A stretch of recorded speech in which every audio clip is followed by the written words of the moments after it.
Hello বন্ধুরা, আমি চলে এসেছি একটা পুকুরের পাড়ে। পুকুরের ওই পাড়ে আছে রিঙ্কু চাচা। তা চলো দেখছি কি করছে রিঙ্কু চাচা। কত ঝোপের মধ্যে আছে, আধারে বাধারে সাপ। এই তো চলে এলাম রিঙ্কু চাচার কাজ। তা চাচা এখানে কি করা হচ্ছে? মাছ ধরছি। তা কটা মাছ পাওয়া গেল?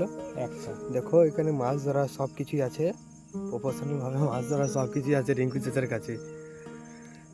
পুকুর বললাম। পুকুরটা দেখে নাও, এখানে রিঙ্কু চাচা মাছ ধরতে এসেছে। তা রিঙ্কু চাচা আজকে কি শ্যুট হয়নি? একটা হয়েছে। কখন হয়েছে? দেখুন আগে। আচ্ছা, এই মাছ কটা পাওয়া গেছে? একটাই। একটাই? আমাদের দর্শককে মাছটাও দেখাও। দেখো রিঙ্কু চাচা একটু মাছ ধরেছে, মাছের সাইজটা ভালো সাইজ আছে।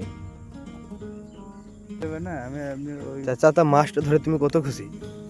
অনেক খুশি। যারা মাছ ধরে তারাই একমাত্র জানে এতে হুইলে মাছ লাগলে কতটা খুশি। দেখো রিঙ্কু চাচা হুইল যারা মাছ ছুটছে। ধরে তারা কিছুই বুঝতে পারে না ব্যাপারে।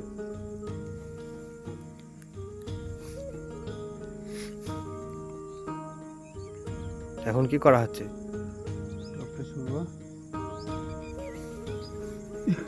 ফাইনালি আমাদের টোপ ছোড়ার সময় চলে এসছে।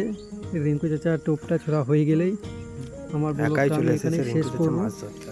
তো রিঙ্কু চাচা টোপটা ছোড়ো, টোপটা ছোড়া হয়ে গেলেই আমার ব্লগটা আমি শেষ করব। তো সবাই ভালো থাকো, সুস্থ থাকো, আর ব্লগটা বেশি বেশি করে শেয়ার করে দাও। আর কার কার মাছ ধরতে ভালো লাগে একটু কমেন্টে জানাবে। Bye bye.